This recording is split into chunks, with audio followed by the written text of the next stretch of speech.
Welcome to elite realities. இன்னைக்கு நம்ம பூந்தமல்லியில் இருக்கிற ஒரு 3 BHK கேடட் கம்யூனிட்டி ஃபிளாட் பற்றி தான் பார்க்க போகிறோம். இந்த ஃபிளாட்டோட சைஸ் உங்களுக்கு 1500 ஸ்கொயர் ஃபீட் வருது. இது பார்த்தீங்க அப்படின்னா நல்ல ஸ்பேசஸான ஒரு லிவிங் ஏரியா இருக்குது.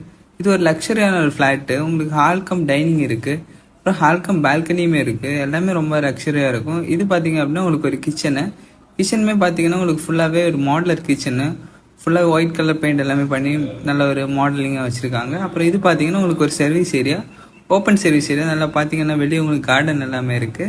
பூந்தமல்லி ஏசிஎஸ் காலேஜ், அப்புறம் அரவிந்த் ஐ ஹாஸ்பிட்டல் எல்லாம் இந்த ஃப்ளாட்டில் வந்து ஜஸ்ட் 5 to 10 minutes டிஸ்டன்ஸில் பக்கத்தில் இருக்குது. அப்புறம் இது பார்த்தீங்க அப்படின்னா உங்களுக்கு ஒரு பால்கனி இருக்குது, ஓப்பன் பால்கனி. இங்கேயுமே நல்ல ஸ்பேஸான ஒரு பால்கனி. இங்கேருந்து ஜஸ்ட் 2 minutes டிஸ்டன்ஸ்லேயே உங்களுக்கு பெங்களூர் ஹைவே எல்லாமே இருக்குது. இங்கே பார்த்தீங்க அப்படின்னா உங்களுக்கு டிமார்ட்டுமே இங்கே உங்களுக்கு ஜஸ்ட் பக்கத்துலேயே இருக்குது. இது பார்த்தீங்க அப்படின்னா உங்களுக்கு ஒரு ஃபர்ஸ்ட் பெட்ரூமில் நிறைய விண்டோஸ் எல்லாமே இருக்குது பிக் சைஸில். ஒரு டிவி ஸ்பேஸுமே இருக்குது, நல்ல ஸ்பேஸான ஒரு பெட்ரூமு. சைடில் எல்லாமே உங்களுக்கு வாக்கிங் வார்ட்ரூப்ஸ் எல்லாமே இருக்குது, வித் அட்டாச் ரெஸ்ட் ரூம் வரும். அப்புறம் அங்கேயுமே உங்களுக்கு ஃபேஸ் பார்க்குற மாதிரி ஒரு மிரர்ஸ் எல்லாமே இருக்குது உள்ள பிக் சைஸில். அப்புறம் இது பார்த்தீங்கன்னா உங்களுக்கு வெஸ்டர்ன் ரெஸ்ட் ரூமு.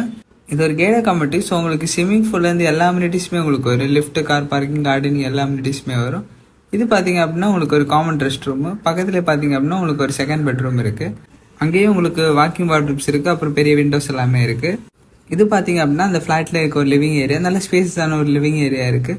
அப்புறம் பக்கத்துலேயே பார்த்தீங்க அப்படின்னா உங்களுக்கு ஒரு தேர்ட் பெட்ரூம் இருக்குது. இதான் அந்த தேர்ட் பெட்ரூம்லேயே உங்களுக்கு வாக்கிங் வார்ட்ரூப்ஸ் எல்லாமே இருக்கும். எல்லாமே இப்போ லக்ஸரி மாடலில் தான் பண்ணியிருக்காங்க. அப்புறம் பக்கத்துலேயே பார்த்தீங்க அப்படின்னா உங்களுக்கு ஒரு அட்டாச் ரெஸ்ட் ரூம் இருக்குது. இந்த ஃப்ளாட்டோட ப்ரைஸ் அண்ட் டீட்டெயில்ஸ்க்கு ஸ்க்ரீனில் தெரிய நம்பரை காண்டாக்ட் பண்ணுங்கள். இது மாதிரி மோர் அப்டேட்ஸ் எங்கள் சேனல் லைக் பண்ணி ஷேர் பண்ணி சப்ஸ்கிரைப் பண்ணுங்கள். தேங்க்யூ.